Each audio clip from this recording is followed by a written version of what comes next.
Sharing Michigan with the world, this is WDEE news for Thursday, June 12, 2014. I'm Michael G. Nastos reporting. Our top story, the Platte Road Site Community Advisory Committee met Tuesday afternoon to kick off what is expected to be a 7-month community design process for the former Washtenaw County Juvenile Center. This process will include development events as well as opportunities for the public to share their thoughts on the property's future.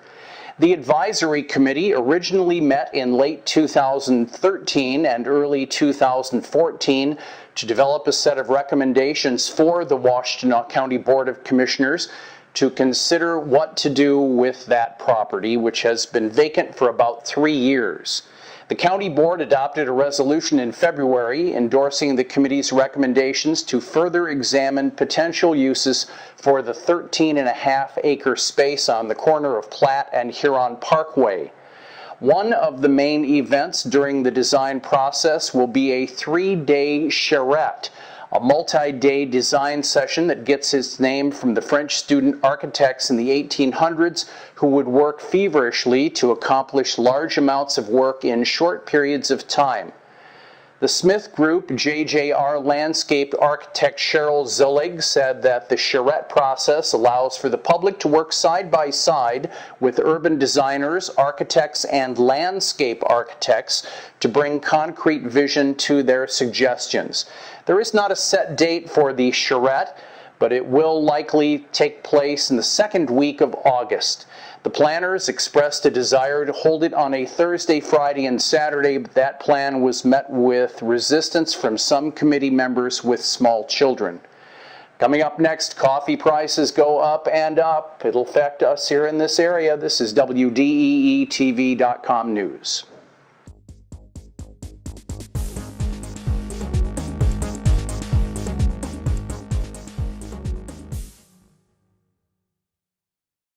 This portion of the news is brought to you by Hikes Decorated Apparel, located at 133 West Michigan Avenue, Ypsilanti, Michigan. Check us out on the internet at hike.com.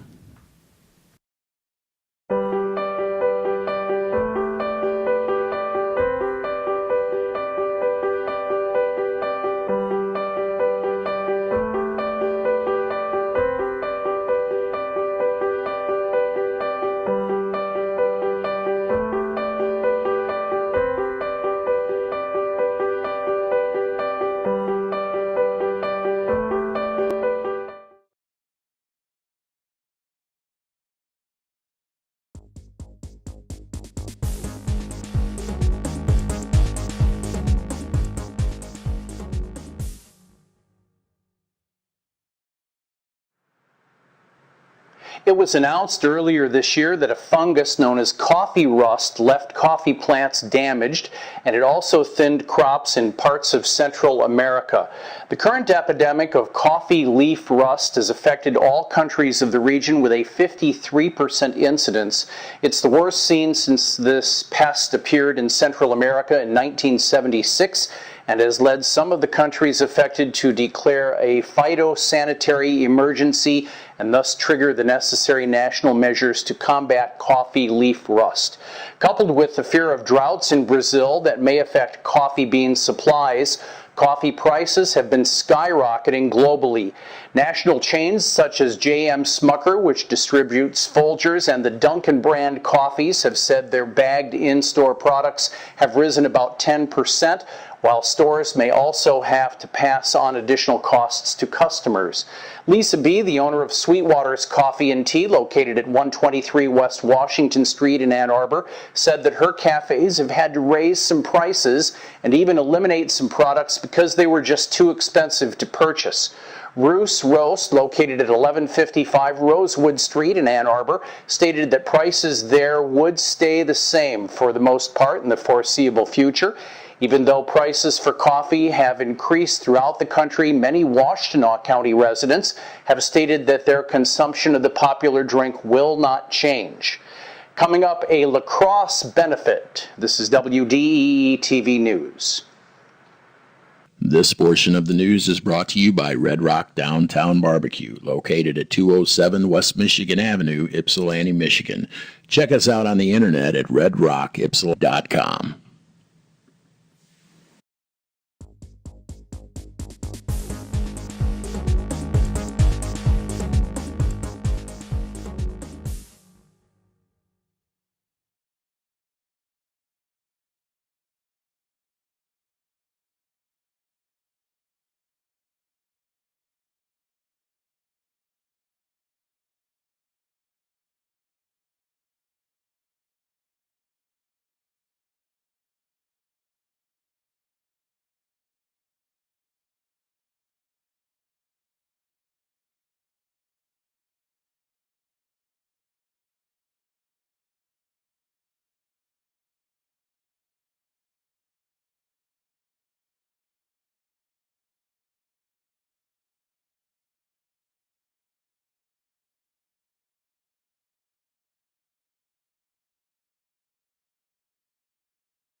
In other news from WDEE TV.com, the Ann Arbor Skyline boys and girls lacrosse teams will face off in the third annual benefit for the Veda Murray Fund for Cancer Research at 7 p.m. Thursday night.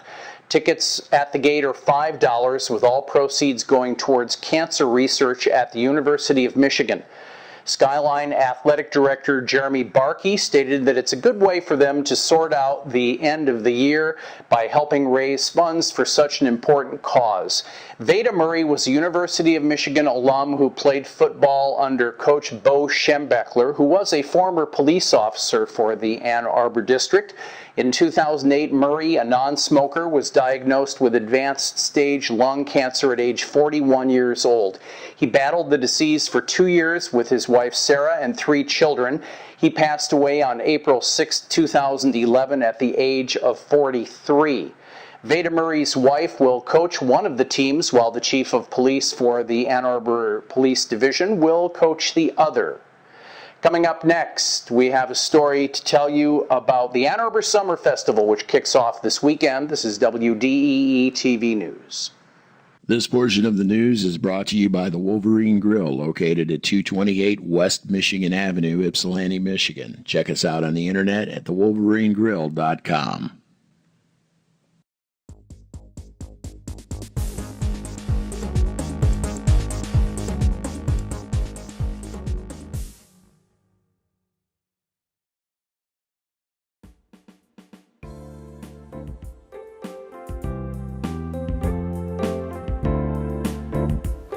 Welcome to Plaza Antiques and Collectibles Mall, where you can take a step back in time. We are Downriver's largest indoor antique mall with more than 70 dealers all under one roof.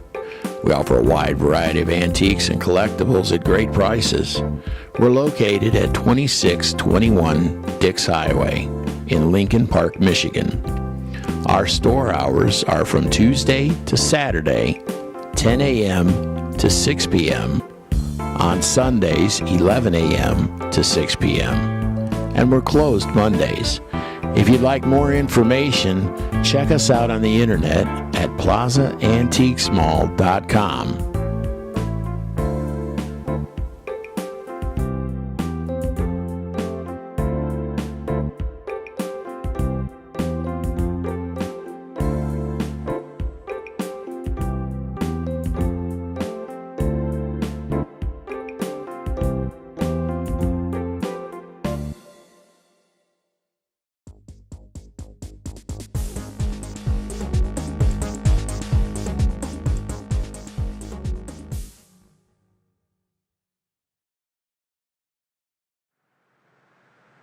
The Ann Arbor Summer Festival kicks off this weekend. For nearly 20 years, the group Cake has been winning over fans with its ironic lyrics and its fusion of rock, funk, country, new wave, pop, jazz, and even mariachi music. The Queen of Rockabilly and Rock and Roll Hall of Famer inductee Wanda Jackson, whose two latest releases were produced by Jack White and Justin Townes Earle, is still going strong in her 60th year of show business. Both will share the Hill Auditorium stage at 8 p.m. on Sunday, June 15th for an Ann Arbor Summer Festival show. Tickets run from $60 to $40. Cake has produced chart successes such as The Distance, Let Me Go, Short Skirt, Long Jacket, and an offbeat cover of the disco anthem I Will Survive. Their latest CDs, 2011 Showroom of Compassion. A new studio album is expected sometime this year. Wanda Jackson, meanwhile, got her start when she caught the attention of country music legend Hank Thompson in 1954 when still a high school student. She made her first records that year, embarking on a 60-year career that saw her tour with Elvis Presley, among others. Her 31 albums span 6 decades and include rock, country, and gospel styles. Her first U.S. release was Let's Have a Party in 1958. Wanda Jackson was inducted into the Rock and Roll Hall of Fame as an early influence in 2009, and in 2010 was honored with a Lifetime Achievement Award at the American Music Awards. Tickets are available at a2sf.org online.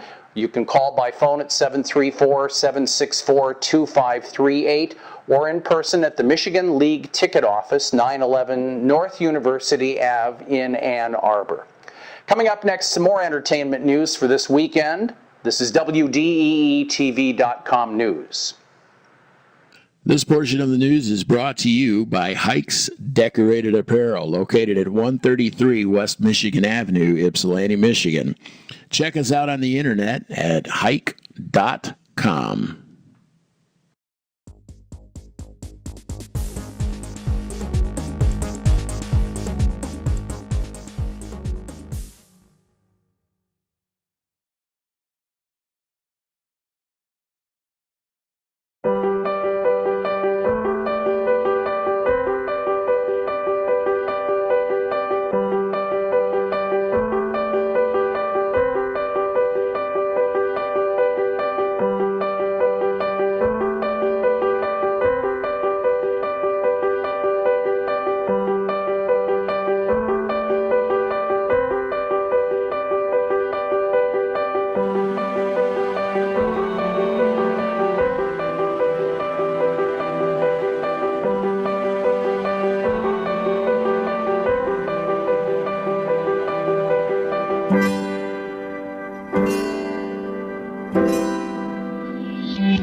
In more WDEE TV music news, we mourn the passing of another giant in Metro Detroit jazz.